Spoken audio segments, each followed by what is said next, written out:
अस्सलाम वालेकुम। आज हम जो चैप्टर करने वाले हैं इसको करते हुए आप लोगों को बहुत बहुत बहुत टाइम लगेगा। It's chapter number 28 of Guyton और ये इतना लेंथी चैप्टर है कि मैं कहती हूँ कि बंदे की हिम्मत जवाब दे जाए पर ये चैप्टर कंप्लीट नहीं होता। खैर हम इसको एक ही पार्ट में तो खैर कवर नहीं कर सकते हैं, हम इसको दो पार्ट्स में ब्रेक करके कवर करेंगे। इन आर फर्स्ट पार्ट हम उसको फर्स्ट हाफ देखेंगे चैप्टर का और सेकंड हाफ में हम इसका सेकंड हाफ देखेंगे, ठीक है। जो हमने फर्स्ट हाफ में चीज़ें देखनी है, लेट्स सी। अच्छा, तो chapter 28 is going to be about the renal tubular reabsorption and secretion. As you know कि हम यूनरी एक्सक्रीशन के डिफरेंट स्टेप्स को करे थे। फर्स्ट वीडियो में हमने यूनरी ग्लोमेरुलर फिल्ट्रेशन देखी कि कैसे फिल्ट्रेशन हो रही है, रीनल ब्लड फ्लो कैसे रेगुलेट हो रहा है और हम फिल्ट्रेशन को according to various condition of the body हम कैसे फिल्ट्रेशन को ज़्यादा या कम कर सकते हैं, उसके रेगुलेशंस देखी हमने। तो वो तो first step of urine production था। जो सेकंड और third step of urine production है that is reabsorption and secretion, क्योंकि हम एज इट इज़ फिल्टर्ड जो एक हमारे पास फिल्ट्रेट आता है, जो फिल्टर होने का जो फिल्ट्रेट आता है हम उसको एज इट इज़ बॉडी से एक्सक्रीट आउट नहीं कर सकते, क्योंकि उसमें काफ़ी सारी एसेंशियल चीज़ें होती हैं जिसको रीअब्जॉर्ब करना भी होता है और बहुत सारी चीज़ें भी हमने ऐड करनी होती हैं जिसको हम सिक्रीशन में देखेंगे, ठीक है। तो इन दोनों प्रोसेस के बाद ही final composition of urine achieve होती है जिसको हमने बॉडी से एक्सक्रीट आउट करना होता है। अच्छा, तो इसलिए चैप्टर थोड़ा लेंथ है क्योंकि इसमें दोनों प्रोसेसेस पूरी तरह एक्सप्लेन हुए हैं, दोनों प्रोसेसेस की रेगुलेशन पूरी तरह एक्सप्लेन हुई है। तो लेकिन ये बहुत बहुत ईजी चैप्टर है, हम जो कवर करेंगे तो ये मतलब कॉन्सेप्ट्स बहुत आसान और जल्दी जल्दी कवर हो जाएंगे, ठीक है। अच्छा, अगर हम बात की जाए कि मैकेनिज्म्स कौन कौन से हैं एब्जॉर्प्शन के, तो बेसिकली होता ये है कि जो एब्जॉर्प्शन रीअब्जॉर्प्शन होनी है ट्यूब्यूल से, एज यू नो कि वो प्रॉक्सिमल के लेवल पे अलग रीअब्जॉर्प्शन होनी है, लूपोफेनले के लेवल पे अलग रीअब्जॉर्प्शन होनी है, डिस्टल ट्यूब्यूल्स के लेवल पे अलग रीअब्जॉर्प्शन होनी है। तो हमने हर एक सेगमेंट की डिफरेंट देखने के वहाँ पे कौन कौन से मैकेनिज्म्स फॉलो हो रहे हैं और कौन कौन से ऐसे सोल्यूट्स हैं या वाटर है या कुछ भी है जो एक सेगमेंट में ज़्यादा एब्जॉर्ब हो या फिर दूसरे में इसकी रीअब्जॉर्प्शन बहुत कम है, ठीक है, वो भी हम देखेंगे। और वहाँ पर किन किन मैकेनिज्म्स के थ्रू ये रीअब्जॉर्प्शन हो रही है। अच्छा, एक जनरल प्लान होता है रीअब्जॉर्प्शन का, वो ये होता है कि जो आपका ल्यूमिनल सर्फेस है ना ट्यूब्यूल का, क्योंकि एज यू नो ना कि पहले जाना होता है किसी भी सोल्यूट ने या वाटर ने from the kidney tubules towards the kidney tubular sales, है ना। पहले उस ट्यूब्यूल को जो सेल्स बना रहे हैं उस ल्यूमन से पहले सेल के अंदर जाएगा ना सोल्यूट या वाटर, फिर ठीक है, फिर उस सेल किससे जाएगा इनटू द किडनी इंटरस्टिशियम, फिर किडनी इंटरस्टिशियम जाएगा इनटू द पेरिट्यूबुलर कैपिलरीज जो वहाँ पड़ी हुई हैं, ठीक है। तो ये होता है एक प्लान ऑफ एक्शन जो वहाँ पर फॉलो हो रहा होता है। फर्स्ट ऑफ ऑल कहाँ जाना है फ्लूइड ने या सोल्यूट्स ने, into the tubular sales, second जाना होता है किडनी के इंटरस्टिशियम में, थर्ड जाना होता है उसमें पेरिट्यूबुलर कैपिलरीज में। तो इन्हीं तीन जगह तो बेसिकली ना दो एक इसे कह सकते हैं कि दो बाउंड्रीज को उसने क्रॉस करना होता है, दो बाउंड्रीज पर डिफरेंट मैकेनिज्म्स के थ्रू उसने फिर क्रॉस करना है। खैर हम दोनों मैकेनिज्म्स को आगे स्टडी कर लेंगे, कोई मसला नहीं है। मोस्टली जो हमने ल्यूमिनल सर्फेस से किसी भी सोल्यूट या वाटर को भेजना होता है ना वो एक्टिव या पैसिव ट्रांसपोर्ट से होता है, और once in the tubular cell उसने मोस्टली सिंपल डिफ्यूजन के जरिए जाना होता है इनटू द इंटरस्टिशियम, और फिर इंटरस्टिशियम से उसने जाना होता है पेरिट्यूबुलर कैपिलरी में थ्रू बल्क फ्लो। अच्छा, बल्क फ्लो को हम अल्ट्रा फिल्ट्रेशन भी कह रहे होते हैं यहाँ पे, क्योंकि वो basically it's a form of passive transport, but उसमें बल्क में चीज़ें मूव कर रही होती हैं, उसमें कुछ फिजिकल फोर्सेज इन्वॉल्व होती हैं लाइक हाइड्रोस्टैटिक प्रेशर और कोलॉइड ऑस्मोटिक प्रेशर, वो भी हम देखते हैं आगे।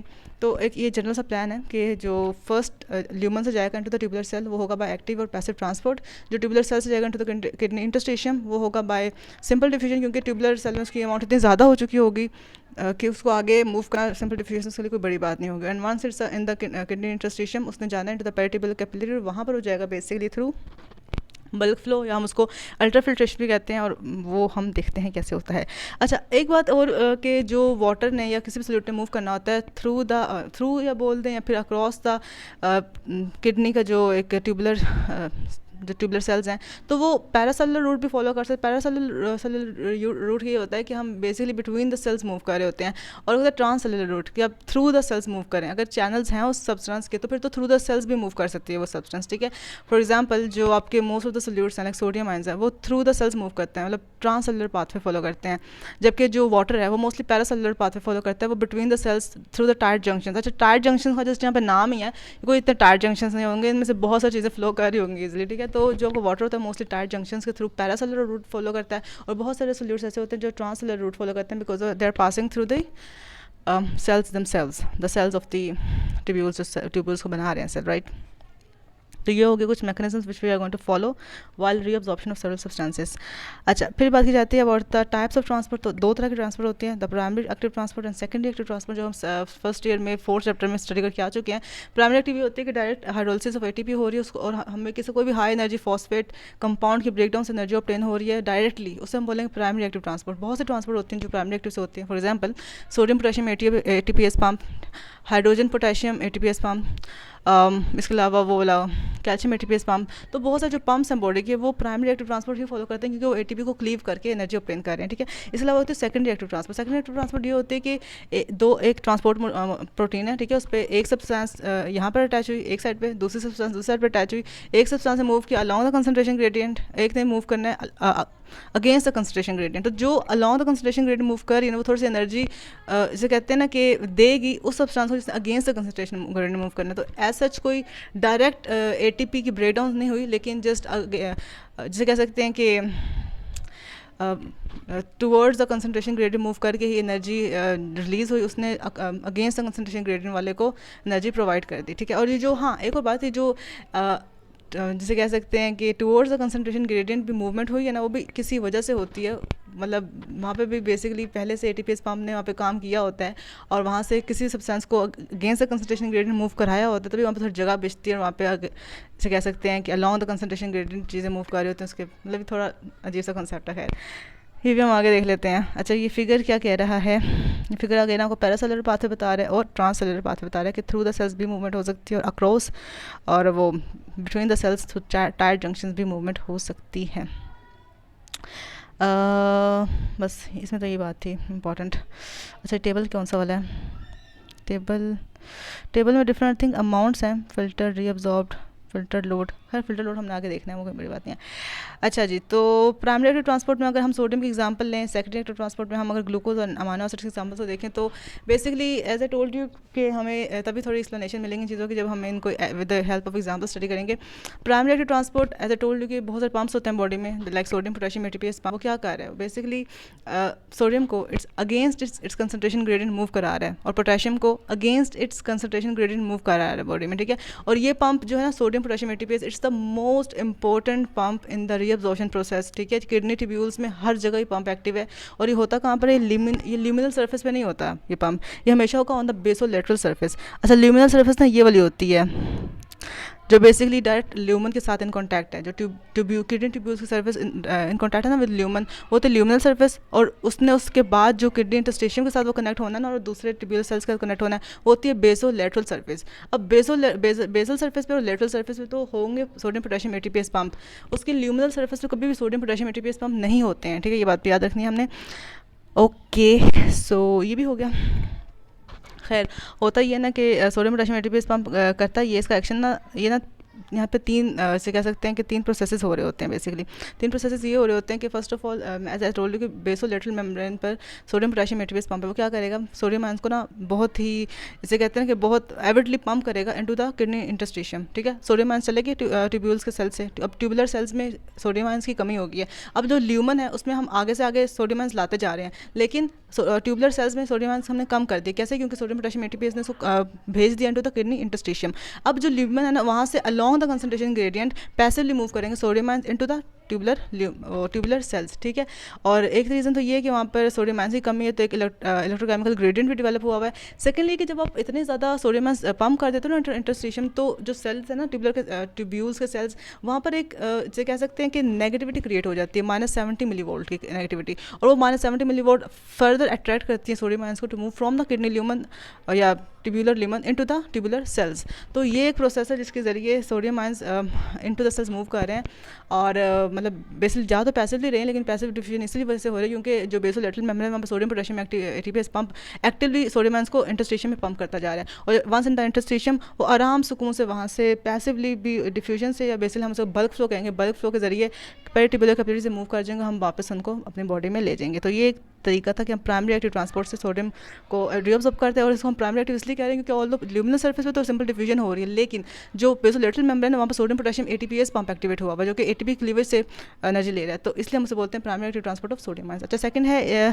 दी transport of glucose and amino acid. Glucose और अमाइनो एसिड हमेशा ना in combination with sodium move करते हैं, एंड आई टोल्ड यू कि सेकेंडरी एक्टिव ट्रांसपोर्ट में हमेशा एक कैरियर प्रोटीन होगा और उसके एक साइड पे एक सब्सटेंस लगी होगी, दूसरा साइड पे दूसरी सब्सटेंस लगी होगी, और इन दोनों की ट्रांसपोर्ट यू नो एक along the concentration gradient move कर रहा होगा, दूसरा against the concentration gradient move कर रहा होगा। एक बात याद है ना कि ग्लूकोज और अमाइनो एसिड हम हमेशा against the concentration gradient he move कराते हैं, ठीक है, क्योंकि हमें ये चाहिए, हम कहते हैं ज़्यादा ले लो, जितना हो उतना कम है बॉडी में, ठीक है।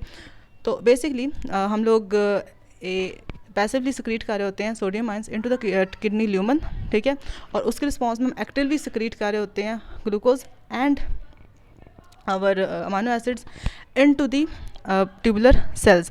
तो in this way ये एक second reactive transport है ग्लूकोज की एंड अमाइनो एसिड्स की, जो हमने स्टडी करनी होती है. अच्छा, आगे देख लेते हैं कि आगे क्या कुछ है.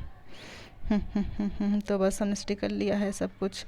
अच्छा, एक और बात जो, अच्छा एक चीज़ कि एक होती है सेकंड नेचुरल ट्रांसपोर्ट में, एक होती है को ट्रांसपोर्ट और एक होती है काउंटर ट्रांसपोर्ट. को ट्रांसपोर्ट ये होती है कि जो दोनों substances across the carrier protein लगी हुई है ना, दोनों एक ही साइड पे मूव कर रही हैं. फॉर एग्जांपल, मतलब एज वी नो कि जो सोडियम होता है उसकी कंसनट्रेशन हमेशा कम होती है इनसाइड द ल्यूमन, मतलब इनसाइड द ट्यूबुलर सेल्स, क्योंकि ल्यूमन में हमेशा ज़्यादा होती है, क्योंकि ल्यूमन में तो आगे से आ रही है ना, तो ल्यूमन में हमेशा उसकी कंसनट्रेशन ज़्यादा होगी as compared to in the cells. वहाँ पे कम होगी, क्योंकि वहाँ पे एज यू नो के बेसोलेटरल सरफेस पे सोडियम पोटेशियम एटीपी उसकी कंसनट्रेशन कम करता जा रहा है ना. तो होगा ये कि basically sodium ions along the concentration grade remove करेंगे इनसाइड द सेल, और जो ग्लूकोज और अमाइनो एसिड्स हैं वो basically against the concentration grade remove करेंगे by utilizing energy release by the, इसे कह सकते हैं कि passive diffusion of the sodium ions. तो इस ये तो होगी एक तरह की example of the primary active transport. लेकिन एक सेकेंडरी एक्टिव ट्रांसपोर्ट, लेकिन उसमें को ट्रांसपोर्ट है, क्योंकि दोनों एक ही साइड पे मूव कर रहे हैं टू द ट्यूबुलर सेल्स. लेकिन एक सेकेंडरी एक्टिव ट्रांसपोर्ट भी होती है जिसमें बेसिकली डिफरेंट डायरेक्शन से मूवमेंट हो रहे होते हैं. For example in some cases like कई बार ऐसा हो रहा होता है कि हम लोग पोटेशियम आयंस को एक्टिवली लाइक ट्यूबुलर सेल से मूव करा रहे होते हैं, जबकि हाइड्रोजन आयंस को सिक्रीट करा रहे होते हैं इनटू द किडनी ल्यूमन. तो उस केस में ये एक ऑपोजिट चीज़ बन गई है. तो in this case you can say कि ये काउंटर ट्रांसपोर्ट है. तो इस तरह से हम लोग काउंटर ट्रांसपोर्ट और को ट्रांसपोर्ट को स्टडी करते हैं. लेकिन जो ये सोडियम और ग्लूकोज और अमाइनो एसिड्स की एग्जाम्पल है, हमेशा को ट्रांसपोर्ट होती है. अच्छा, फिर उन्होंने एक्सप्लेन किया हुआ है कुछ ट्रांसपोर्टर्स को, SGLT1 एंड SGLT2. ये बेसिकली सोडियम ग्लूकोज को ट्रांसपोर्टर्स हैं. और एज यू नो कि प्रोटीन्स फैसिलिटेटिव, हम प्रोटीन कैरियर्स ही फैसिलिटेट करते हैं इस तरह की फैसिलिटेटेड डिफ्यूजन को, क्योंकि ये तरह की फैसिलिटेटेड डिफ्यूजन भी, ऑल्दो ये सेकेंडरी एक्टिव ट्रांसपोर्ट भी है, लेकिन ये फैसिलिटेटेड भी है क्योंकि इसमें कैरियर प्रोटीन भी इन्वॉल्व है ना. तो वो होते हैं SGLT1 एंड SGLT2. तो ये दोनों कैरियर प्रोटीन्स बेसिकली प्रेजेंट होते हैं ऑन द. अच्छा, हमने जितनी भी रीअब्जॉर्प्शन अब तक कराई है ना, ये हमने प्रॉक्सिमल टिब्यूल से कराई है, ठीक है. और 65% ऑफ रीअब्जॉर्प्शन वाटर की हो, सोडियम की हो, किसी भी चीज़ की हो, वो प्रॉक्सिमल टिब्यूल से ही होने. प्रॉक्सिमल टिब्यूल इज़ जिसे कह सकते हैं कि एक it's one of the major, तो नहीं खैर it's the most major site of reabsorption of substances, ठीक है, proximal tubule of the kidney. अच्छा, तो उसमें SGLT1 and SGLT2 are basically the cotransporters, जो कि सोडियम और ग्लूकोज को रीअब्जॉर्ब करेंगे, ठीक है, from the lumen into the tubular cells. और उसमें जो SGLT2 होता है वो मेजर एब्जॉर्प्शन कर रहा होता है, इसका मतलब SGLT1 जो कि एक माइनर एब्जॉर्प्शन कर रहा होता है. अच्छा, फिर once in the kidney tubular cells उसने अब पैसिवली डिफ्यूज़ करना है, क्योंकि अब सेल में तो कंसंट्रेशन सबकी ज़्यादा है ना, क्योंकि वहाँ तो एक्टिवली हमने भर दी है ना बहुत ज़्यादा ग्लूकोज और अमाइनो एसिड्स. वहाँ से जब जाएगा इंटरस्टिशियम में, वो काफ़ी पैसिवली मूव करता है, passively basically through carriers move करता है, क्योंकि सिंस वी नो के इतने भी परमेबल नहीं होती मेम्ब्रेन्स, वो मतलब हमें कुछ कैरियर्स चाहिए होते हैं, और कैरियर्स होते हैं GLUT2 एंड GLUT1. तो GLUT2 ही मैक्सिमम ट्रांसपोर्ट करता है across the you can say the cells and the interstitium, जबकि GLUT1 थोड़ा कम होता है. तो हमने एक देख लिया को ट्रांसपोर्टर जो कि SGLT1 एंड SGLT2 थे, और हमने एक देख लिया पैसिव डिफ्यूजन के लिए चैनल्स जो हैं GLUT1 एंड GLUT2. अच्छा, इसमें बस यही कुछ एक्सप्लेन हुआ है. अच्छा जी, फिर बात करते हैं counter transport. As I told you कि हमने जस्ट को ट्रांसपोर्ट नहीं देखना, हमने काउंटर ट्रांसपोर्ट भी देखनी है. तो इन सम केस ऐसा होता है कि हम लोग काउंटर ट्रांसपोर्ट देख रहे होते हैं. Counter transport is also secondary transport, जिसमें एक सब्सटेंस तो लॉन्ग द कंसंट्रेशन मूव कर रहे हैं, दूसरे को हम against the concentration grade move करा रहे होंगे. सोडियम हमेशा along the concentration grade move करें, क्योंकि हम as I told you again and again के यार बेसोलेटरल मेम्ब्रेन पे सोडियम पोटेशियम एटीपीएस पंप लगा हुआ है, जो बार बार सोडियम आयंस को ट्यूबुलर सेल्स से इनटू द इंटरस्टिशियम मूव कराता जाए. तो ट्यूबुलर सेल्स में सोडियम की कंसंट्रेशन हमेशा कम होगी, तो किडनी के ल्यूमन से ट्यूबुलर सेल्स में आना हमेशा एक पैसिव काम होगा, ठीक है, उसके लिए कोई बड़ी बात ही नहीं है. तो सोडियम आयंस आराम से कौन सा अलॉन्ग द कंसंट्रेशन ग्रेड आ जाएंगे, लेकिन हमने निकालने हैं हाइड्रोजन आयंस जिनकी अमाउंट ट्यूबुलर ल्यूमन में ऑलरेडी ज़्यादा है, तो वो हम एक्टिवली सिक्रेट करेंगे. तो by the energy we are getting from the passive diffusion of sodium ions from the lumen into the cells, we are excreting hydrogen ions from the kidney tubular cells into the lumen by the expense of energy, at the expense of energy, ठीक है. तो ये हो गया. अच्छा, तुम लोग ये देख सकते हो कि किस तरह से SGLT1 के ज़रिए हम, जो कि को ट्रांसपोर्टर था, ग्लूकोज को और सोडियम को अंदर पंप कर रहे हैं. बहुत सारे सोडियम अंदर आने की वजह से, बल्कि जो हमने सोडियम पोटेशियम एटीपीएस पंप यहाँ यूटिलाइज किया था, वो जो सोडियम बहुत ज़्यादा बाहर निकाला था इंटरस्टिशियम. देखो अब एक साइड पे ल्यूमन है और एक साइड पे इंटरस्टिशियम है. जो इंटरस्टिशियम निकाला था उसकी वजह से बहुत -70 मिलीवोल्ट का एक नेगेटिविटी क्रिएट हो गई थी, जिसकी वजह से और एंड और सोडियम आयंस आ रहे थे अंदर टू मेंटेन द इलेक्ट्रिकल और electrical gradients.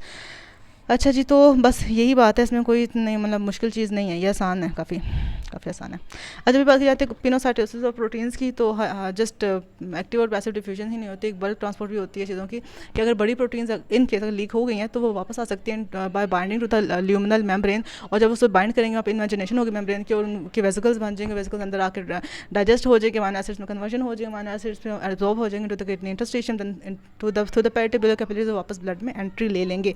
In this way we can reabsorb the proteins as well. ये हो गया।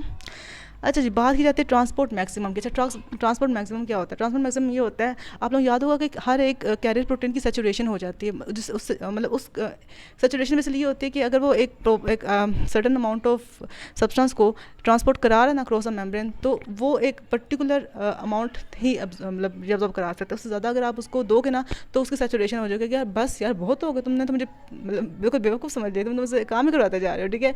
तो बेसिकली ट्रांसपोर्ट मैक्सिमम ये होता है कि अगर एक ट्रांसपोर्ट प्रोटीन है और आप उसकी कैपेसिटी से ज़्यादा उसको कोई भी सोल्यूट प्रोवाइड कर दो, it will not be able to reabsorb that solute, तो उसे कहते हैं कि उसका ट्रांसपोर्ट मैक्सिमम अचीव हो गया, अब इससे ज़्यादा वो एब्जॉर्ब नहीं कर सकता। फॉर एग्जाम्पल, जो हमारा ये हमने ट्रांसपोर्टर पढ़ा SGLT2 और SGLT1 for glucose and sodium, उसकी जो मैक्सिमम कैपेसिटी है ना for glucose that is 375 milligram पर मिनट, इससे ज़्यादा वो एब्जॉर्ब नहीं कर सकता। हालांकि जो नॉर्मल हमारा GFR होता है, जो नॉर्मल ग्लूकोज हमारे ट्यूब्यूल्स में आ रहा होता है, वो होता है तकरीबन 125 मिलीग्राम पर मिनट, तो हमारे पास काफ़ी एक सेफ्टी फैक्टर है, मतलब 125 कहाँ 375 कहाँ, तो इन दिस वे वो काफ़ी सारी कैपेसिटी छोड़ता है। लेकिन इन केस अगर आपको डायबिटीज़ मेलाइटिस और बहुत ज़्यादा ग्लूकोज आ रहा है टू किडनी ट्यूब्यूल्स, तब क्या होगा, सेचुरेशन हो जाएगी इसको ट्रांसपोर्टर की, और वो बेचारा नहीं एब्जॉर्ब कर पाए। तो this is the time when we will say कि इसको सेचुरेशन होगी और उसका जो कह सकते हैं कि ट्रांसपोर्ट मैक्सिमम अचीव हो गया, ठीक है। ये कंसेप्ट है। ग्लूकोज की वैल्यू है इसके लिए 375 मिलीग्राम पर मिनट। इसके अलावा कुछ सिक्रेटरी प्रोडक्ट्स होते हैं। अब देखो, जिस तरह हर एक काम के लिए हमें एक कैरियर रखा हुआ है, हर कैरियर की सेचुरेशन हो सकती है, तो हर कैरियर का ट्रांसपोर्ट मैक्सिमम भी होगा।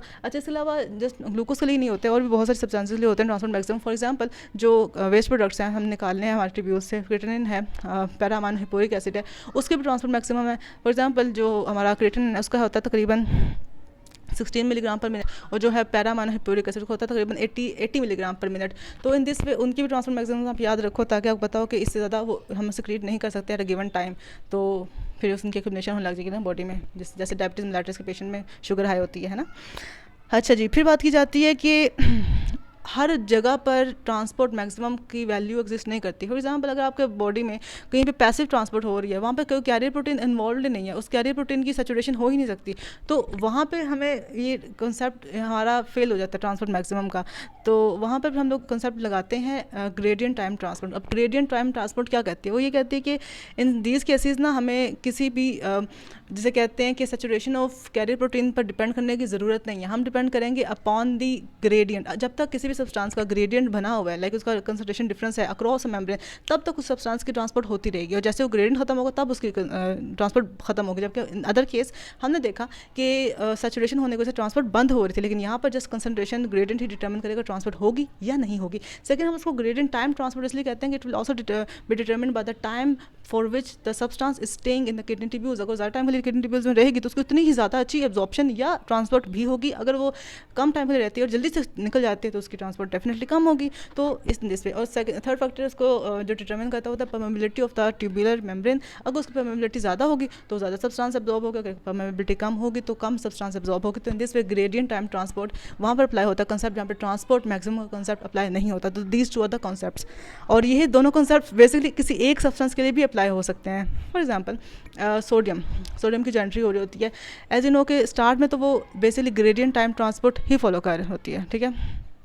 क्योंकि स्टार्ट में ना एज ए टोल्ड यू कि वो बेसिकली पैसिवली डिफ्यूज़ कर रहा है, सोडियम कोई चक्कर ही नहीं है, बिल्कुल रिलैक्स पड़ा हुआ है। भाई मेरे तो आराम सुकून से सोडियम पोटेशियम एटीपीएस पंप ने मेरे लिए negativity inside the tubular sales create की हुई है, मैं तो आराम सुकून से उस नेगेटिविटी को फिल करने के लिए सेल्स पैसिवली मूव कर सकता हूँ। लेकिन होता ये है कि ना इसको बरकरार रखता है सोडियम का बैक लीक, क्योंकि एज यू नो कि टाइट जंक्शन बहुत ज़्यादा टाइट नहीं है बिटवीन द सेल्स, तो बहुत सा सोडियम होता है जो ट्यूबुलर सेल्स से वापस लीक आउट होकर ल्यूमन में आ जाता है। तो अगेन वो ल्यूमन में एक भारी कंसंट्रेशन ग्रेडियंट डेवलप कर रहता है सोडियम के लिए, और सोडियम अगेन मूव करता रहता है टू द ट्यूबुलर सेल्स। तो ये तो चलता रहता है, ये तो ग्रेडियंट टाइम ट्रांसपोर्ट ही होगी। लेकिन जब हम डिजिटल पीसीटी में पहुंचते हैं, डिजिटल पीसीटी में जाकर पता चलता है कि वहाँ पे बैक लीक नहीं हो रहा सोडियम का। वहाँ पे फिर जी आपको चाहिए होगा कोई कैरियर प्रोटीन जो कि इसको ट्रांसफर करे from the tubular sales, from the tubular lumen into tubular cells. वहाँ पे फिर आपको कंसेप्ट लगेगा ट्रांसपोर्ट मैक्सिमम का। तो in this way for a single substance हम दो कॉन्सेप्ट स्टडी करते हैं। इन द अर्ली पीसीटी वहाँ पर ग्रेडियंट टाइम ट्रांसपोर्ट है फॉर सोडियम आयंस, और इन द डिजिटल पीसीटी हमारे पास ट्रांसपोर्ट मैक्सिमम कॉन्सेप्ट है, क्योंकि वहाँ बैक लीक ऑफ सोडियम नहीं हो रहा। वहाँ पे अकल आगे पीसीटी को यार बैक लीक करते हैं हम तो, जितना आ रहा था वापस भी जाता जा रहा है, ये क्या बात है ना। अच्छा जी, तो ये बात होगी हमारी इसकी। अच्छा जी, आगे स्टडी करें फिर आगे क्या होता है इसे देखते हैं। अच्छा जी, हमने कहा कि अब इतना ज़्यादा हम सोडियम रीअब्जॉर्ब करा ही रहे हैं, इतने सारे आयंस रीअब्जॉर्ब करवा ही रहे हैं, तो देखो जब डिफरेंट आयंस की रीअब्जॉर्प्शन हो जाती है ना, तो वहाँ पर डाइल्यूशन हो जाती है, क्योंकि अब वहाँ पर आयंस नहीं बचे। डाइल्यूशन होगी मतलब वहाँ पे वाटर ज़्यादा हो गया, वाटर ज़्यादा हो गया तो वाटर भी along the concentration gradient move कर जाएगा from the kidney lumen into the kidney tubular cells, तो उसे हम बोलते हैं ऑस्मोसिस ऑफ वाटर, क्योंकि वो along the concentration gradient move कर, उसको चक्कर ही नहीं है। तो इसके लिए फिर पैरासेलुलर पाथवे मोस्ट कॉमन होता है, क्योंकि थ्रू द टायर जंक्शंस, नाम के टायर जंक्शंस वो मूव कर जाता है वाटर। अच्छा जी, सॉल्वेंट ड्रैग का नाम लिया जाता है कि सॉल्वेंट जब कहीं किसी जगह से भी गुजरा होता है उनसे ड्रैग कर लेते हैं बहुत सारे आयंस को, तो उनका भी भला करा देता है, उनको भी ले जाता है। तो वाटर की जब भी ऑस्मोसिस होगी, साथ में कुछ सोडियम क्लोराइड, पोटेशियम आयंस और मैग्नीशियम कुछ आयंस भी इसके साथ ट्रैवल कर जाएंगे, हम बोलते हैं सॉल्वेंट ड्रैग। अच्छा जी, तो ये हो गया। अच्छा, फिर कहा जाता है कि जो वाटर की अब्जॉर्प्शन है ना, मतलब प्रोक्सिमल टिब्यूल में तो उसका इजी सीन है, मतलब आराम से कौन से रीअब्जॉर्ब हो रहा है वाटर, तकरीबन 65% ऑफ वाटर प्रोक्सिमल टिब्यूल से ही अब्जॉर्ब हो रहा है। लेकिन जब वो आगे पहुंचता है ना, अच्छा thick ascending loop, oh my God, thick ascending loop तो भाई वाटर को बिल्कुल भी पास नहीं होने देती। हाँ, थिन डिसेंडिंग लूप और थिन असेंडिंग लूप, थिन वाली चीज़ें अच्छी हैं, मतलब वो वाटर की रीअब्जॉर्प्शन करवा लेंगे। थिक असेंडिंग लूप है वो बिल्कुल भी अब्जॉर्प्शन नहीं कराएगी वाटर की। अच्छा, और जो है हमारे पास फिर डीसीटी और कोलेक्टिंग टिब्यूल, वहाँ पर ये सीन है कि यार अगर आपने वाटर रीअब्जॉर्प्शन करवानी है तो आपको देना पड़ेगा एक हार्मोन, दैट इज एडीएच या वाज़ोप्रेसिन। अगर आप एडीएच नहीं देते हैं तो इवन डिस्टल टिब्यूल्स भी पराए हो जाएंगे, डिस्टल टिब्यूल्स भी वाटर की अब्जॉर्प्शन नहीं कराने देंगे। तो ये कॉन्सेप्ट है, ठीक है। अच्छा जी, फिर बात की जाती है क्लोराइड आयंस की, और अच्छा क्लोराइड आयंस की कुछ कॉजेज बताई जाती हैं रीअब्जॉर्प्शन की। क्लोराइड आयंस ऐसे ही फजूल में रीअब्जॉर्ब नहीं हो रहे होते। फर्स्ट ऑफ ऑल तो ये देखो यार कि सोडियम आयंस हम भारी मिकदार में रीअब्जॉर्ब करवाते जा रहे हैं, इसकी वजह से बना एक इलेक्ट्रोकेमिकल ग्रेडियंट। क्यों? क्योंकि पॉजिटिव आयंस बहुत ज़्यादा ट्रांसपोर्ट होगी इनटू द ट्यूबुलर सेल्स और उनकी कमी होगी इनटू द ट्यूबुलर ल्यूमन। अब वहाँ पे ज़्यादा क्या है, नेगेटिविटी। अब नेगेटिविटी को ख़त्म करने के लिए chloride ions along the concentration gradient move करेंगे इनटू द ट्यूबुलर सेल्स। तो इन दिस एक तो वजह ये होगी कि उन्होंने मतलब नेगेटिविटी को फुलफिल करने के लिए वो मूव करके। सेकेंड ये होती है को ट्रांसपोर्ट होती है, सोडियम की और क्लोराइड की को ट्रांसपोर्ट होती है, तो एक ही कैरियर प्रोटीन दोनों को ट्रांसपोर्ट करा रहा होता है। दैट्स अनदर फैक्टर के बेसिकली जिसकी वजह से हम कहते हैं कि क्लोराइड भी बेचारा मासूम सा वहाँ पर ट्रैवल कर जाता है। थर्ड फैक्टर ये होता है कि एज यू नो कि ऑस्मोसिस ऑफ वाटर हो रहा है, ऑस्मोसिस वाटर हो रहा है मतलब वहाँ पे बच्चे कुछ आयंस हैं उनकी क्या हो जाएगी कंसंट्रेशन, और बच्चे कुछ आयंस से मैंने मुराद है क्लोराइड आयंस, तो कहेगा यार मैं इतना ज़्यादा होगा, अब वो मूव करेगा अलॉन्ग द कंसंट्रेशन ग्रेडियंट को चक्कर इलेक्ट्रोकेमिकल ग्रेडियंट वहाँ पर स्टैब्लिश हो चुका है, मूव कर जाए। तो तीन फैक्टर्स हो गए। फर्स्ट इलेक्ट्रिकल ग्रेडियंट को स्टैब्लिश वो सेटिस्फाई करने के लिए, सेकेंड कंसंट्रेशन ज़्यादा होगी ड्यू टू ऑस्मोसिस वाटर तो उसको सेटिस्फाई करने के लिए, थर्ड वहाँ पर बेसिकली उसकी कंसंट्रेशन ज़्यादा होगा। हाँ, थर्ड ये कि सेकेंडरी एक्टिव ट्रांसपोर्ट से बेसिकली वो अलॉन्ग विद सोडियम मूव करेगा, क्योंकि एक ही कैरियर प्रोटीन जो सोडियम को ट्रांसपोर्ट कर रहा है वही क्लोराइड को भी ट्रांसपोर्ट कराएगा। लेकिन इसका भी कंसेप्ट है, तुम लोगों को मैं आगे बताती हूँ, वो यहाँ नहीं बताना मैंने। और फिर बात करते हैं यूरिया और क्रिएटिनिन की ट्रांसपोर्ट की। यार यूरिया जो है ना, urea is a waste product, creatinine is a waste product, हमें इसकी रिजॉर्प्शन करवानी ही नहीं है। लेकिन यूरिया पे तो खैर हमारी बॉडी को थोड़ा तरस आ जाता है, तो जो मेडुलरी कोलेक्टिंग ट्यूब्यूल्स है ना वहाँ से थोड़ी बहुत यूरिया की रिजॉर्प्शन हो जाती है, क्योंकि वहाँ पे यूरिया के लिए प्रॉपर ट्रांसपोर्टर प्रोटीन्स प्रेजेंट है। तो मतलब यूरिया की resorption just medullary collecting tubules के लेवल पर ही हो रही है, अदरवाइज नहीं हो रही, ठीक है। और जो क्रिएटिनिन है वो तो बिल्कुल ही हम पराया कर देते हैं, क्रिएटिनिन तो हमने एब्जॉर्ब करना ही नहीं, हमें तो चाहिए ही नहीं, तो वो नहीं एब्जॉर्ब हो रहा, जस्ट यूरिया हो रहा है, वो भी मेडुलरी कोलेक्टिंग ट्यूब्यूल्स के लेवल पर ही, वो भी जस्ट थोड़ा ही अमाउंट में पार्शली रिजॉर्ब हो रहा है, ज़्यादा नहीं होता, ज़्यादा हम बॉडी से निकाल ही देते हैं उसको। अच्छा जी, अब हम आ चुके, अब हमने जनरल बातें देख ली कि किस लेवल पर मतलब कौन कौन से मैकेनिज्म हम फॉलो कर रहे हैं for the reabsorption of several substances. अब देखते हैं कि डिफरेंट जो हमारी बॉडी में वो सेगमेंट्स पाए जाते हैं, जो ट्यूब्यूल्स के सेगमेंट्स हैं, उन डिफरेंट सेगमेंट्स में कौन कौन सब्सटेंसेस हैं जो रीअब्जॉर्ब हो रहे हैं। पहले बात की जाती है प्रॉक्सिमल ट्यूब्यूल की। अच्छा, proximal tubule is the most important of all for reabsorption. क्यों? क्योंकि यहाँ पे 65% ऑफ वाटर, 65% ऑफ सोल्यूट सब कुछ मतलब मैक्सिमली यहाँ पर ही अब्जॉर्ब हो रहा है, और यहाँ से जो आगे चीज़ें जाएंगी वो मतलब काफ़ी हद तक उसमें से रीअब्जॉर्प्शन हो चुकी होगी, ठीक है। अच्छा, यहाँ पे मैक्सिमम रीअब्जॉर्प्शन इस वजह से भी हो रही है क्योंकि इसके चार इंपॉर्टेंट कैरेक्टरिस्टिक्स हैं। वो क्या है? वो ये है कि फर्स्ट ऑफ ऑल जो इसमें माइटोकॉन्ड्रिया की अमाउंट है पीसीटी में वो बहुत ज़्यादा है, ठीक है। माइटोकॉन्ड्रिया ज़्यादा इसलिए क्योंकि हमें एक्टिव ट्रांसपोर्ट कराने से डिफरेंट सॉल्यूट्स की, आयंस की, तो वहाँ पे हमें डेफिनेटली एक्टिव ट्रांसपोर्ट के लिए माइटोकॉन्ड्रिया से हमें एनर्जी ऑब्टेन करनी है, तो high number of mitochondria. Second factor ये है कि पीसीटी का जो ल्यूमन है वो बहुत ज़्यादा, जैसे कह सकते हैं कि ब्रश बॉर्डर है, उसका ब्रश बॉर्डर सर्फेस एरिया को इंक्रीज़ करता है, रीअब्जॉर्प्शन ज़्यादा होती है, ठीक है। थर्ड फैक्टर ये कि इसके ऊपर बहुत सारे कैरियर प्रोटीन्स लगे हुए हैं, पीसीटी के ल्यूमिनल मेम्ब्रेन में बहुत सारे कैरियर प्रोटीन्स हैं जो कि डिफरेंट आयंस वगैरह की रीअब्जॉर्प्शन में हेल्प आउट करते हैं। फोर्थ चीज़ है कि वहाँ पे बहुत सारे चैनल्स हैं, ठीक है, channels for water, for different substances के चैनल्स में। तो ये चार फैक्टर्स बेसिकली पीसीटी को बहुत ही, जैसे कहते हैं ना कि एक आइडियल बना देते हैं for absorption of different substances. अच्छा जी, फिर बात की जाती है क्या कि ना अर्ली पीसीटी में और डिजिटल पीसीटी में जो रीअब्जॉर्प्शन हो रही है ना सोडियम आयंस की या किसी भी सॉल्यूट की, वो डिफरेंट है। मतलब बेसिकली सोडियम आयंस की ज़्यादा मैक्सिमम हम रीअब्जॉर्प्शन की बात करते हैं because it is the most important for solutes, we know. अच्छा, जो अर्ली पीसीटी है ना वहाँ पे तो सोडियम रीअब्जॉर्ब होगा along with the glucose and amino acid, जो हमने पहले स्टडी किया थोड़ी देर पहले, है ना, को ट्रांसपोर्ट हो रही थी। तो उसमें तो कोई चक्कर ही नहीं है, मतलब आराम से कौन से ग्लूकोज भी आ रहा है, सोडियम भी आ रहा है, हमारे तो बड़ी मौजन लगी हुई है। लेकिन होता ही है कि जैसे हम डिजिटल पीसीटी में जाते हैं तो सारा का सारा जो ग्लूकोज और अमाइनो एसिड है ना वो हम ऑलरेडी रीअब्जॉर्ब कर चुके हैं, अब उसकी कमी हो गई है। अब सोडियम बेचारा क्या करे, अब वो कहाँ जाए। एज अ टोल्ड यू, अच्छा मैंने तुम लोग मैं तुम लोगों की बात बताऊंगी, तो वो यही बात थी, मैंने ये बताया था कि जब सोडियम आयंस चले जा रहे हैं बेचारे आराम से कौन से, लेकिन एक बात याद रखना कि जब सोडियम आयंस मूव करेंगे ना साथ ही ऑस्मोसिस ऑफ वाटर भी हो जाएगा। तो कभी भी आप लोगों ने ये नहीं कहना कि along as we move along the tubules, course of tubules sodium ions खत्म होते जा रहे हैं, नहीं, जितना सोडियम आयंस जा रहा है उतना ही वाटर भी जा रहा है, तो concentration of sodium ions almost same ही रहती है, ठीक है। हाँ, लेकिन जो ग्लूकोज और अमाइनो एसिड है ना उनकी कंसंट्रेशन कम होती रहती है क्योंकि वो हम सारे के सारे एज इट इज़ अब्जॉर्ब करते जा रहे, छोड़ नहीं रहे कोई ट्यूब्यूल में, सॉरी ल्यूमन में, ठीक है। तो अच्छा, हमने बात कर ली है कि अब हमने कहा कि को ट्रांसपोर्ट होती है ग्लूकोज की और सोडियम की, लेकिन अब तो ग्लूकोज और अमीनो एसिड्स खत्म हो गए। अब सोडियम चला क्या करेगा, अब सोडियम दोस्ती करेगा क्लोराइड आयंस का, क्योंकि हमने क्लोराइड आयंस को पहले मुँह नहीं लगाया, अब उनको मुँह लगाएंगे, ठीक है। हम कहेंगे ठीक है क्लोराइड आयंस तुम हमारे दोस्त बन जाओ, क्योंकि सोडियम को चाहिए कोई को ट्रांसपोर्टर के लिए कोई चीज़, तो वो होगी क्लोराइड आयंस। तो क्लोराइड आयंस के साथ डिजिटल पीसीटी में सोडियम मूव करेंगे as it was moving along with glucose in the early PCT. तो ये कॉन्सेप्ट तो जो इंपॉर्टेंट मैंने बता दिया आप लोगों को। नेक्स्ट सिक्रीशन भी होती है, एज टोल्ड यू कि जस्ट हम यहाँ पे रीअब्जॉर्प्शन का ही बात नहीं करें, हम तो मतलब रीअब्जॉर्प्शन को लेकर बैठ ही गए हैं, तो थोड़ी सिक्रीशन की बात भी कर लेते हैं। सिक्रीशन भी हो रही है डेफिनेटली वहाँ पर, क्योंकि बहुत सारी बेसिस होती हैं, ड्रग्स होती हैं, para amino hippuric acid major waste product along with creatinine and urea जो कि हम सिक्रीट कर रहे होते हैं। तो basically secretion along concentration gradient होनी होती है, क्योंकि एज वी नो के वो बॉडी में ही ज़्यादा है और ट्यूब्यूल्स में उनकी अमाउंट कम है। और पैरामाइनो हिप्यूरिक एसिड के बारे में कहा जाता है कि 90% इसकी कहते हैं एक्सक्रीशन हो जाती है बॉडी से और जस्ट 10% रहती है। तो बेसिकली पैरामाइनो हिप्यूरिक एसिड को हम लोग रीनल प्लाज्मा फ्लो डिटर्मिन करने के लिए यूज़ करते हैं, जो कि हम आज ही देखेंगे इसी चैप्टर के एंड पे। ये सारे क्लियरेंस के टेस्ट हैं वो हमने करने हैं, but right now we are not concern with that. तो बस आप लोग ये याद रखो कि बहुत सारे मतलब चीज़ों की सिक्रेशन भी हो रही होती है पीसीटी में, ठीक है। PCT is a major site for reabsorption as well as for secretion of certain substances. अच्छा जी, ये पीछे देख लेते हैं लूपोफेनले। यार लूपोफेनले का ये सीन है कि लूपोफेनले जो है ना वो एक यू शेप्ड से ट्यूब थी जो कि बेसिकली यू नो कि पीसीटी को डीसीटी से कनेक्ट करती है और ये मेडल्ला में रीनल मेडल्ला में एक्सटेंड कर रही होती है, यू नो ना। तो इसके 3 सेगमेंट्स हैं, एक है थिन डिसेंडिंग सेगमेंट, एक है थिन असेंडिंग सेगमेंट और एक है थिक असेंडिंग सेगमेंट। अच्छा, इन सब की परमिबिलिटीज़ जो है फॉर डिफरेंट सब्सटेंसेस डिफरेंट है। फॉर एग्जाम्पल जो थिन डिसेंडिंग और थिन असेंडिंग सेगमेंट है वहाँ पर वाटर की रीअब्जॉर्प्शन हो रही है, ठीक है, और सोल्यूट्स की नहीं हो रही है। जब थिक असेंडिंग सेगमेंट है वहाँ पर सारी रीअब्जॉर्प्शन सोल्यूट्स की हो रही है और वहाँ पर वाटर को हम लोग साइड पर कर दें, वहाँ पर वाटर की कोई रीअब्जॉर्प्शन नहीं हो रही है। Okay okay okay okay okay okay हमने 65% जो रीअब्जॉर्प्शन कराई थी सोल्यूट्स की हो या वाटर की, हमने कहाँ कराई थी पीसीटी में। यहाँ पर 20% ऑफ वाटर जो है ना 20% ऑफ वाटर वो यहाँ पर इसके थिन डिसेंडिंग और थिन असेंडिंग लूप में हो रहा है, और जो 25% ऑफ सोल्यूट रीअब्जॉर्प्शन है वो इसके थिक असेंडिंग लूप में हो रहा है। ये कुछ परसेंटेजेस जो हम इसमें स्टडी कर रहे हैं, मतलब ये भी एक मेजर साइट है रीअब्जॉर्प्शन की, ये भी कोई बहुत आम चीज़ नहीं है। लूपोफेनले को हमने बिल्कुल ही वो नहीं कर देना। अच्छा, अब लूपोफेनले में एज ए टोल्ड यू कि हम हर एक में मैकेनिज्म स्टडी करेंगे, हम हवा में बातें नहीं करेंगे, हम आपको प्रॉपर्ली बताएंगे कि कौन कौन से मैकेनिज्म है जो फॉलो करने के बाद हम लोग एब्जॉर्प्शन ऑफ डिफरेंट सब्सटेंसेस कर रहे होते हैं।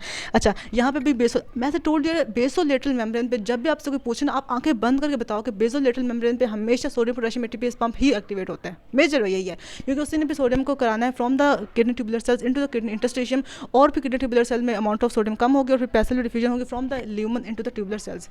मैं जल्दी में बोलती हूँ, होप को समझ आ जाती है आप लोगों को, ठीक है।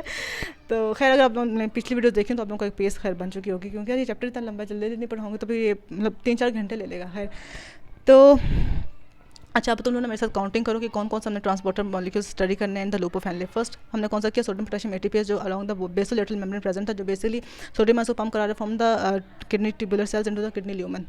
उल्टा बोल दिया, in from the kidney tubular cells into the kidney interstitium, ठीक है, खत्म करा रहे बात को। ये है बेसोलेटरल मेम्ब्रेन पे, एक है बेसोलेटरल मेम्ब्रेन पे, और दो इस पे ट्रांसपोर्टर मॉलिक्यूल्स होते हैं जो होते हैं present on the luminal surface. अच्छा, उनमें से एक है one sodium two chloride one potassium cotransporter, ठीक है, एक सोडियम दो क्लोराइड और एक पोटेशियम को ट्रांसपोर्ट होंगे from the kidney lumen into the kidney tubular cells, ठीक है। ये बस एक ट्रांसपोर्ट प्रोटीन है जो कि जस्ट लूपोफेलिन में पाया जाता है, ठीक है, और बेसिकली सही बताऊँ तो थोड़ा सीरियस हो गया तो असेंडिंग लिम्ब में पाया जाता है, ठीक है।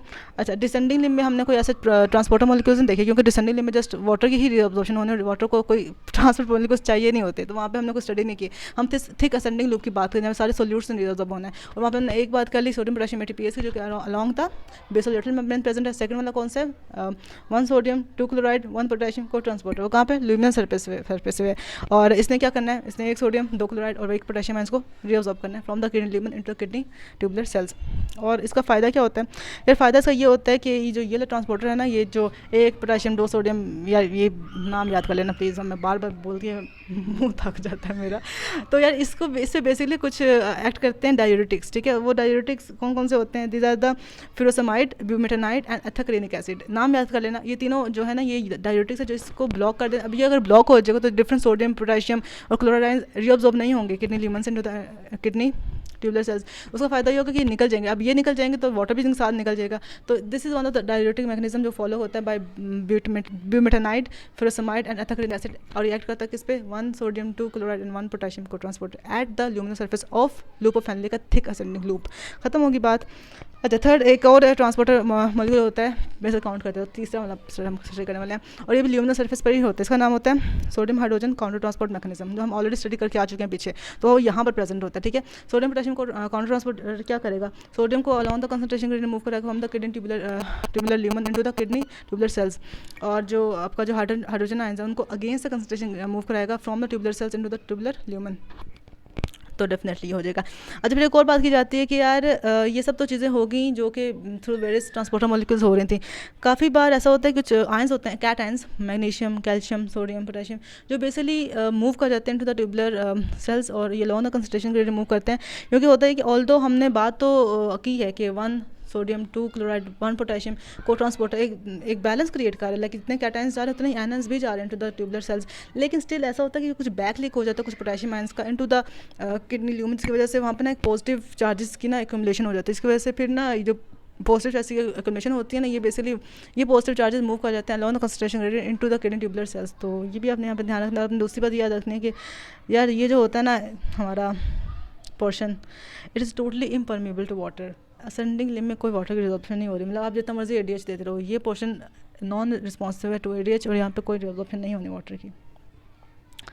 अच्छा जी, अब बात करते हैं अबाउट दी डिस्टल टिब्यूल्स। हमने लूप ऑफ फैनले की तो बात कर लेना। अब डिस्टल टिब्यूल में भी वही सीन है जो अर्ली टिब्यूल पर था, लेकिन फ़र्क की बात ये है कि यहाँ पर मेजरली जो काम होता है वो होता है एडीएच का। ADH as I told you कि काम करते हैं on the distal tubule, cortical collecting tubule और कोलेटिन डक्ट्स पर, और वहाँ से मेजरली हमने वाटर की रीअब्जॉर्प्शन करानी होती है, ठीक है। अच्छा, एज ए टोल्ड यू कि हम हर जगह पर कोई ना कोई वो स्टडी करते हैं ना, कोई ना कोई हमने स्टडी करने होते हैं ट्रांसपोर्टर मॉलिक्यूल्स, क्योंकि हर जगह पे कोई ना कोई ट्रांसपोर्टर मॉलिक्यूल होता है, और वही बेसिकली ऐसा कैरियर प्रोटीन एक्ट कर रहा होता है, उसने जो सोल्यूट्स की क्या को ट्रांसपोर्ट करवाना होता है, क्योंकि कोई भी सोल्यूट ना अपने आप ट्रांसपोर्ट नहीं हो सकता, इम्परमेबल होती है ना मेम्ब्रेन, है ना। अच्छा, तो यहाँ पे जो एक इंपॉर्टेंट कैरियर है ना, वहाँ पे हमने 3 कैरियर पढ़े थे ना, सोडियम पोटेशियम एटीपीएस पढ़ा था हमने, वो एक सोडियम दो पोटेशियम वो वाला पढ़ा था, और जिससे हमने पढ़ा था सोडियम हाइड्रोजन को ट्रांसपोर्टर, है ना, sorry sodium hydrogen counter transporter, है ना। अब यहाँ पे हमने जो पढ़ना है, हमने पढ़ना है सोडियम क्लोराइड को ट्रांसपोर्टर, क्योंकि एज ए टोल्ड बिफोर कि अगर आप लोगों को याद हो तो अर्ली पीसीटी में हमने क्या कहा था कि ग्लूकोज के साथ सोडियम बड़े मदद से अंदर मूव करता था, लेकिन हम बाद में हमने देखा था कि ग्लूकोज कम हो गए थे, अमाइनो एसिड्स कम हो गए थे, और सोडियम को दोस्ती करनी पड़ती थी किसके क्लोराइड के साथ। तो डिस्टल टिब्यूल्स में हमेशा क्लोराइड की कंसंट्रेशन ज़्यादा हो चुकी होती है, क्योंकि हम पहले तो मुंह लगा नहीं देते, अब उसकी ज़रूरत हमें पड़ी है। तो डिस्टल टिब्यूल में हमारे प्रेजेंट होता है सोडियम क्लोराइड को ट्रांसपोर्टर, यहाँ पर यही होता है जो बेसिकली ट्रांसपोर्ट कराता है क्लोराइड को भी और सोडियम को भी। और एज ए टोल्ड यू कि डिफरेंट कैरियर प्रोटीन्स पर डिफरेंट डायूरेटिक्स ऐड करते हैं, तो अगर हम चाहते हैं कि सोडियम आयंस रीअब्सॉर्ब ना हो, वाटर के साथ ऑस्मोसिस के साथ फ्लो ना करें इनसाइड द सेल्स, तो हम बेसिकली इस ट्रांसपोर्टर को ब्लॉक करा देते हैं। इस पर मोस्टली थायाजाइड डायूरेटिक्स ऐड करते हैं, किस पे, सोडियम क्लोराइड को ट्रांसपोर्टर पर, और ये प्रेजेंट कहाँ पर होता है, प्रेजेंट होता है डीसीटी में। खत्म होगी बात। अच्छा, अब बात करते हैं डिस्टल सेगमेंट ऑफ डीसीटी की। यही तो होगी थी मैं अर्ली डिस्टल टिब्यूल की। अर्ली डिस्टल टिब्यूल हमने क्या स्टडी किया, उसमें जस्ट वो है अच्छा, अर्ली डिस्टल ट्यूब्यूल कैरेक्टरिस्टिक्स बिल्कुल different as compared to distal distal distal distal tubule distal segment और डिस्टल ट्यूब्यूल के अर्ली सेगमेंट और डिस्टल ट्यूब्यूल के कैरेक्टरिस्टिक्स बिल्कुल डिफरेंट है, क्योंकि अर्ली सेगमेंट में हम जस्ट एक ट्रांसपोर्टर मॉलिक्यूल देखे, कौन सा, सोडियम क्लोराइड को ट्रांसपोर्टर, लेकिन अब आगे ना डिफरेंट होने वाले हैं ट्रांसपोर्टर मॉलिक्यूल। मतलब जो डिस्टल सेगमेंट है ना डीसीटी का, उसके कैरेक्टरिस्टिक्स बहुत हद तक कॉमन है कॉर्टिकल कलेक्टिंग ट्यूब्यूल से और कॉर्टिकल कलेक्टिंग डक्ट से। और मैं आपको बताती हूँ मैं क्यों कह रही हूँ, क्योंकि ये तीनों जगह ना कौन कौन सी, डिस्टल सेगमेंट और डिस्टल ट्यूब्यूल डीसीटी और कॉर्टिकल कलेक्टिंग ट्यूब्यूल और कॉर्टिकल कलेक्टिंग डक्ट, यहाँ पे 3 टाइप ऑफ सेल होते हैं प्रिंसिपल सेल्स, एक होते हैं टाइप ए इंटरकलेटेड सेल्स और एक होते हैं टाइप बी इंटरकलेटेड सेल्स। अब इन तीनों सेल्स के ना जिसे कहते हैं जो फंक्शन है ना वो इंटायरली डिफरेंट है एक दूसरे से। अब मैं इन तीनों के तुम लोग को डिफरेंसेस बताने लगी हूँ कि इनकी क्या क्या फंक्शन है, तो ध्यान से सुन लेना, समझ लेना, ठीक है। जो पहले है ना प्रिंसिपल सेल्स, उन्होंने पता है क्या करना है, उन्होंने बेसिकली सोडियम की रीअब्जॉर्प्शन करानी है, वाटर की रीअब्जॉर्प्शन करानी है, क्लोराइड की रीअब्जॉर्प्शन करानी है, बेसिकली NaCl की रीअब्जॉर्प्शन करानी है सॉल्ट की, और साथ में उसने सिक्रेशन करानी है पोटेशियम आयंस की from the kidney tubular cells into the kidney lumen. तो बेसिकली वो पोटेशियम आयन को निकाल रहा है बॉडी से, ये हो गया बात, ठीक है। और उसने NaCl को एब्जॉर्ब कर लिया, किसने, principal cells of cortical collecting tubules. और जो दूसरा सेल से टाइप ए इंटरकलेटेड सेल्स, उन्होंने कहा हाय मेरा प्यारा बच्चा पोटेशियम चला गया सारा, ओहो मुझे वापस चाहिए, तो वो क्या करेंगे, पोटेशियम आयन को वापस लाएंगे और हाइड्रोजन आयन को सिक्रीट कर देंगे। मतलब बेसिकली क्या है, यहाँ पे हाइड्रोजन पोटेशियम काउंटर ट्रांसपोर्ट हो रही है ना। तो उसमें इसमें क्या होगा, बेसिकली ये जो टाइप ए इंटरकलेटेड सेल्स है ना, ये बेसिकली एसिडोसिस में एक्ट करते हैं। जब हमें चाहिए होता है कि हम बॉडी से निकाल दें सारे हाइड्रोजन आयन, तो क्या करेंगे, पोटेशियम जो हम ऑलरेडी बाहर निकाल रहे थे प्रिंसिपल सेल से, उसको वो रीअब्सॉर्ब करा लेगा, हाइड्रोजन आयन को सिक्रीट करा देगा। तो तीसरा जो है वो है टाइप बी इंटरकलेटेड सेल्स, वहाँ पे क्या काम हो रहा है, वहाँ पे ना जो टाइप ए है ना उनका उल्टा काम हो रहा है, वहाँ पे वो बेसिकली एक्टिवेट होते हैं एल्कोलोसिस। वो कहते हैं यार सारे हाइड्रोजन चले गए, ओहो मुझे तो हाइड्रोजन आयंस वापस चाहिए। वो क्या करेगा बेसिकली कि हाइड्रोजन आयंस को वापस ले लेगा और सिक्रीट करेगा बाइकार्बोनेट आयंस। तो यहाँ पे ना कुछ चीज़ें डिफरेंट है जो आप लोगों ने ना हमेशा स्टडी करनी है। ये तीनों मतलब डिफरेंसेस आपने याद रखने हैं, principal cells, type A and type B intercalated cells, और कहाँ पे प्रेजेंट होते हैं, डिस्टल सेगमेंट डीसीटी में, कोलेक्टिंग ट्यूब्यूल में और कोलेक्टिंग डक्ट्स में। अच्छा, अगर हम इनका मैकेनिज्म स्टडी करें तो प्रिंसिपल सेल्स में बेसिकली ये हो रहा होता है कि एक तो यार ये जो है ना, आप तो रट्टा मार लो, मतलब रट्टा नहीं, मतलब बाय हार्ट याद कर लो कि सोडियम पोटेशियम एटीपीएस पंप हर जगह एक्टिवेट होता है, कहीं पे भी ना जैसे कहते हैं उसका एक्शन खत्म नहीं होता, हर सेल में, हर बॉडी के हर सेल में, हर जगह हर टाइम एक्टिवेट कौन सा पंप होता है, सोडियम पोटेशियम एटीपीएस पंप, ठीक है। अच्छा, यहाँ भी डिस्टल ट्यूब्यूल में भी और यहाँ पे भी वो एक्टिवेट होता है, और वो ना बेसिकली सोडियम आयंस की कंसंट्रेशन को कम कर होता है ट्यूबुलर सेल्स, और वहाँ पे प्लास्टिक डिफ्यूजन हो रही होती है इनटू द ट्यूबुलर सेल्स, हमें पता है पुरानी बातें होगी ना अब तो। और हम लोग जो पोटेशियम आयंस हैं इन एक्सचेंज फॉर सोडियम, वो हम सिक्रीट कर रहे हैं into the tubular lumen. Okay, यहाँ पे ब्रेक लेते हैं। ओके, सो हम डिस्टल सेगमेंट की बात कर रहे थे कि वहाँ पे principal cells, intercalated cells and potassium secretion, खैर ये सब छोड़ो। हाँ, हम ये बात कर रहे थे कि बेसिकली वहाँ जो प्रिंसिपल सेल्स है वहाँ पे सोडियम को अब्जॉर्ब कराना है और पोटेशियम को सिक्रीट कराना है। सो पोटेशियम बेसिकली बॉडी से रिमूव हो रहा है प्रिंसिपल सेल्स के लेवल पर। तो अगर हमें पोटेशियम ज़्यादा चाहिए, इन केस हमारे पास हाइपोक्लेमिया है, तो उसके साथ हम क्या करेंगे, हम पोटेशियम स्पेयरिंग डायूरेटिक्स लेंगे। और पोटेशियम स्पेयरिंग डायूरेटिक्स ये उनका काम ये होता है कि वो बेसिकली ना इसी मतलब सोडियम, देखो यार सोडियम की अगर एब्जॉर्प्शन नहीं होगी तो पोटेशियम की सिक्रेशन भी नहीं होगी, क्योंकि सोडियम पोटेशियम एटीपीएस पंप ही है जो बेसिकली दोनों चीज़ों को रेगुलेट कर रहा है, सोडियम की एब्जॉर्प्शन को और पोटेशियम की सिक्रेशन को। तो इन दैट केस हम ये कहेंगे कि हम 4 पोटेशियम स्पेयरिंग डायूरेटिक्स होती हैं, स्पाइरोनोलैक्टोन, एप्लेरोनॉन, अमालोराइड और वो कौन सी थी यार, हाँ ट्राइमफ्रेन, ठीक है। अच्छा, इनमें जो पहले 2 का एक्शन होता है ना, किसका, स्पाइरोनोलैक्टोन का और एप्लेरोनॉन का, ये एक्टिवेट इनहिबिट करते हैं सोडियम पोटेशियम एटीपीएस पंप को जो बेसोलेटरल मेम्ब्रेन में प्रेजेंट है।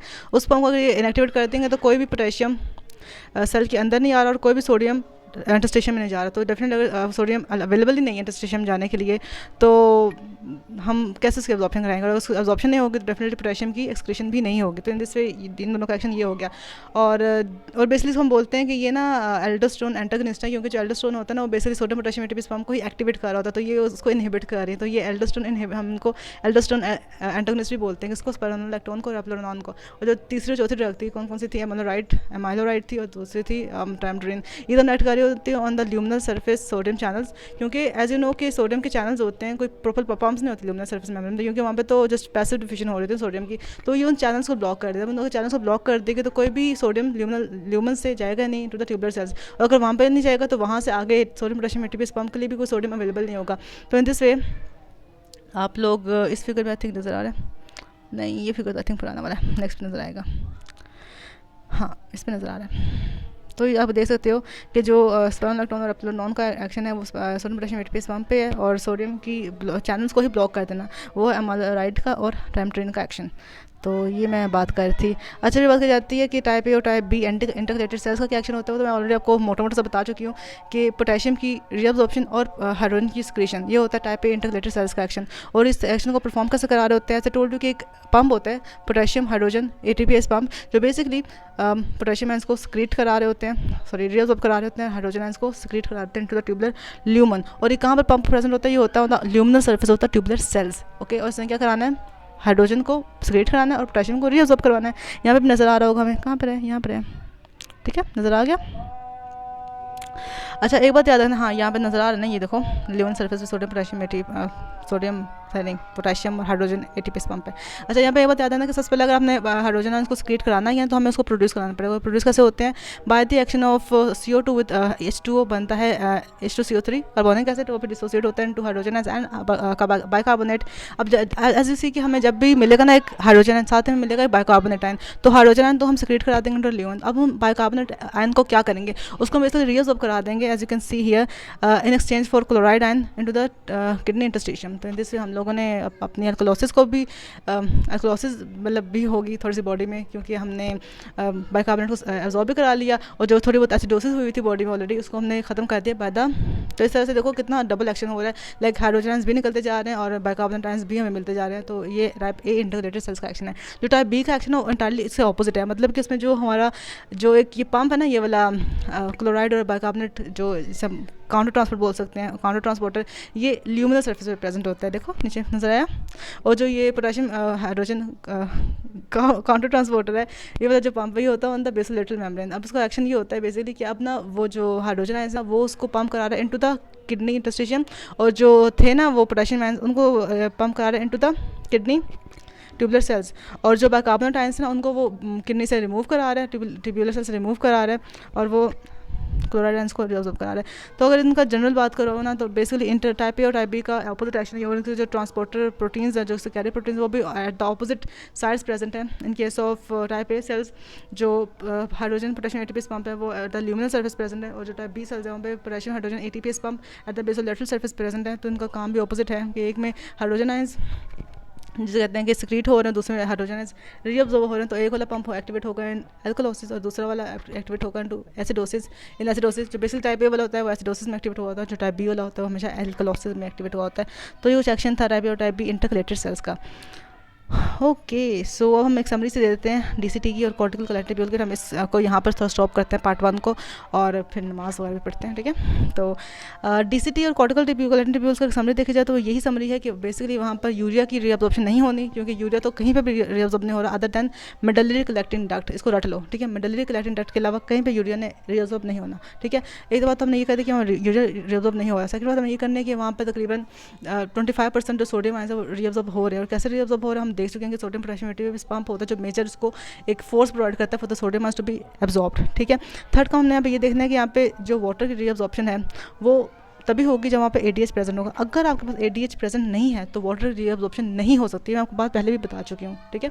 और जो चौथी बात है वो यही थी क्या टाइप और टाइप बी इंटीग्रेटेड सेल्स हैं जो एसिडोसिस और एल्कलोसिस में हमारी मदद कर रहे हैं। एल्कलोसिस में होंगे तो टाइप बी एक्टिवेट हो जाएंगे, एसिडोसिस होगा तो टाइप ए एक्टिवेट हो जाएंगे। तो ये बात कर ली। फिर हमने 3 पॉइंट्स देखने हैं मेडलरी कलेक्टिंग ट्यूब्यूल्स के। अच्छा, मेडलरी कलेक्टिंग ट्यूब्यूल्स हमारे लिए इसलिए इंपॉर्टेंट होते हैं कि वहाँ पर ना एक होता है एक एक्सेप्शन आ जाता है क्योंकि पूरी बॉडी में कहीं भी हमने यूरिया की रीअब्जॉर्प्शन नहीं कराई, लेकिन at this level, at the level medullary collecting duct, urea की रीअब्जॉर्प्शन हो रही है, क्योंकि वहाँ पे प्रॉपर ट्रांसपोर्टर प्रोटीन्स प्रेजेंट होते हैं जो कि यूरिया की रीअब्जॉर्प्शन करवाते हैं और हमारे लिए वो इंपॉर्टेंट होते हैं, ठीक है। और सेकंड हम ये बात करते हैं कि जो मेडलरी कलेक्टिंग डक्ट होते हैं वो just like the proximal and the distal tubules वो भी हाइड्रोजन आयंस को क्रिएट करा सकते हैं। तो इनकेस अगर आपको कभी भी एसिडोसिस हो जाए बॉडी में तो हमारे पास मेडलरी कलेक्टिंग डक्ट भी एक्टिवेट होकर अपना काम दिखा सकते हैं। और जहाँ पर हम लोगों ने हाइड्रोजन आयंस की बात कर थी हम थोड़ी सी वाटर की बात भी कर लेते हैं कि medullary collecting duct basic medullary है लेकिन कलेक्टिंग डक्ट ना, तो वहाँ पर अगर आपका ADH एक्ट करे तो हम वाटर रीअब्जॉर्प्शन करा सकते हैं वहाँ से। तो 3 बातें होंगी, तो यूरिक रीअब्जॉर्प्शन हो रही है, दूसरा वाटर रीअब्जॉर्प्शन हो रही है by the action of ADH, और तीसरे यहाँ से पोटेशियम आयंस हाइड्रोजन आयंस भी सिक्रीट हो सकते हैं इनकेस अगर आपको एसिडोसिस हुआ है। तो this was the summary of the medullary collecting ducts and the cortical collecting duct tubule. तो आप आई होप कि आप लोगों को यहाँ तक समझ आ गई चीज़ों की। आगे हमने बेसिकली सिक्रीशन के और कुछ क्लियरेंस टेस्ट वगैरह देखने हैं, उसका डिस्टल हाफ इसका सेकंड हाफ चैप्टर का हम देखते हैं, लेकिन अभी यहाँ तक स्टॉप करते हैं। So thank you so much for listening to me. I hope कि आप लोगों को समझ आ गई कुछ चीज़ों की। तो let's meet in the next video. तब तक के लिए अल्लाह हाफिज़। ठीक है।